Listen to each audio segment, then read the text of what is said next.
stop what you're doing. I'm about to show you something you already suspect deep inside, but can't explain. The United States of America is currently in the midst of a war.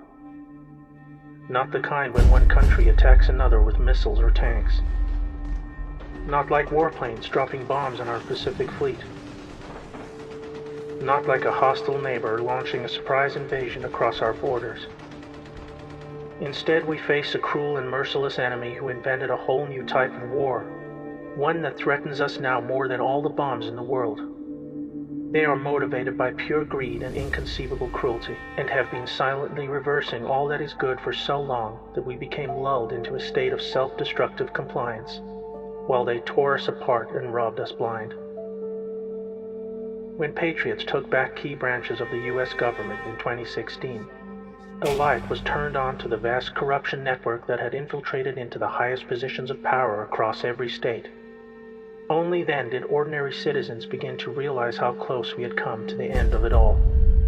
But first we must endure one last painful battle that will touch every citizen, no matter who they are. Right now, the country is being torn apart by the biggest political hoax and coordinated mass media disinformation campaign in living history. You may know it as COVID-19. Let me tell you a story. In 2015, as directed by the globalist criminal corruption network known as the Deep State, President Barack Obama authorized millions in funding for the Wuhan Institute of Virology, the location now understood to be the epicenter of the COVID-19 outbreak. The research carried out here was to provide the agent for a global biological attack on a scale never before seen, one that would be timed for release within an election year, starting the very day unsubstantiated efforts to impeach President Trump fell apart.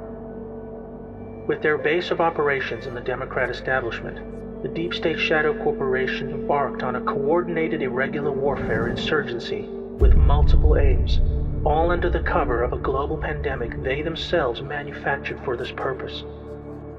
Enabled by their owned and controlled corporate media monopoly, they instigated a heavy-handed and unjustifiable nationwide shutdown to reverse Trump's many economic and unemployment gains, with Democrat-controlled states suffering the harshest restrictions in the country.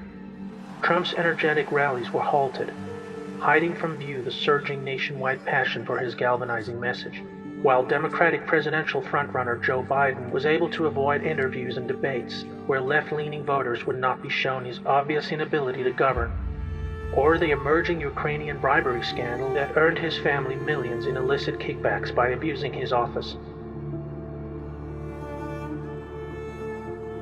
The next major advantage of the pandemic for the Deep State was the case made to the public for mail-in voting, a highly insecure practice proven to be rampant with fraud, just as the public saw in one such example when a former Philadelphia judge pled guilty to stuffing ballot boxes after being paid by what he called a Democrat political consultant. With a rapidly rising death toll needed to make the case to the public for even harsher control, normal influenza deaths for the year were recorded as COVID-19, artificially inflating the numbers. But this was only the beginning. When this did not yield enough fatalities, the Deep State initiated a murderous plan to defy federal guidelines and to move infected patients into nursing homes where the highest risk age group could be found in large numbers. The Deep State governors of New York, New Jersey, California, Pennsylvania, and Michigan oversaw what can only be described as a genocide of our elderly loved ones, even as the quickly constructed field hospitals and medically equipped Navy ships stood mostly empty. This horrendous act cost the lives of over 50,000 people, but gave the insurgency a death toll that would stoke the public fear needed to push ahead with their goals. In these dark times, when people had little else but the comfort of community in their faith, this too was forcibly halted when simply going to church was banned across the country under the guise of public safety. Depression and loneliness became the new epidemic, all designed to create the social conditions needed for what was to come next in their despotic plan to fracture the nation and hold on to power. Immediately upon reports of a flattening curve and a reduction in new cases, the mysterious murder of George Floyd hit the headlines. What was presented to the public as a routine instance of racially motivated police brutality turned out to be a strange and coincidental series of events involving two men who once knew each other, working security in a nightclub. This event provided the justification for the next chapter in their coordinated insurgency against the United States. The goal was to inflame civil unrest along racial lines on an emotional platform of social justice.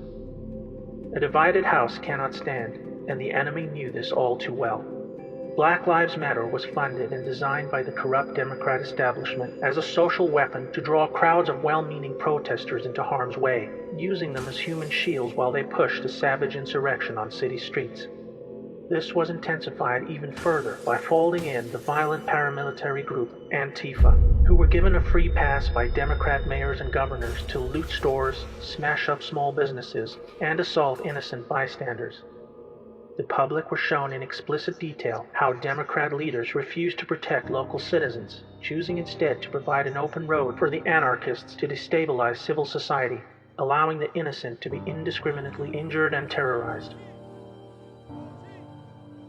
Knowing that lawless chaos would accelerate their aims, they began calling for the elimination of police, while evicting the National Guard, who were made available to protect the public against the worst of the violence.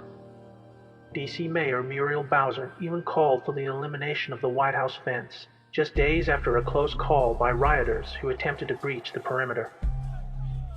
And on June 22nd, Democratic Congressman Adam Schiff proposed a House bill to amend United States Code Title 18 that would prohibit the use of military force in the event of civil unrest, an obvious attempt to weaken the Commander-in-Chief's ability to defend the public from the planned insurrection, which was intended to play out over the weeks and months leading up to the election. Attorney General William Barr has appointed the U.S. Attorney in Connecticut to investigate. The pandemic was also providing cover of a different kind. Taking place behind the scenes at the Justice Department is a far-reaching investigation into the Obama administration's weaponization of the Foreign Intelligence Surveillance Court to spy on Trump and his associates during the transition of power. With evidence now emerging that Obama officials, including Joe Biden and Obama himself, colluded to frame General Michael Flynn, they used social distancing guidelines to hold grand juries and give witnesses the cover of health fears to avoid honoring court-ordered subpoenas. What you are witnessing is the dying breaths of a hidden enemy responsible for over a century of embedded corruption that has been slowly destroying our republic from the inside. They divided us along racial, gender, and political lines. They created reasons for us to go to war. They made international trade agreements that brought us no benefit, but allowed them to steal our vast wealth, driving us into a state of perpetual economic decay. They flooded our streets with deadly drugs to manufacture a devastating epidemic of addiction and mass incarceration. And they did it all with impunity while their completely controlled mainstream media assets kept us distracted and focused on everything else except our one true enemy. The 2020 U.S. elections are like none we have ever experienced. COVID-19 is being sold as a natural event, but we see now it is an attempt by enemies of humanity to hold on to power. After November, they stand to lose it all, but they will do everything to keep the crisis alive and the people in fear. To win, we must remember what made us strong, so that true justice can finally return to what is, and always will be, the most exceptional republic ever to exist in all of human history. May God bless America.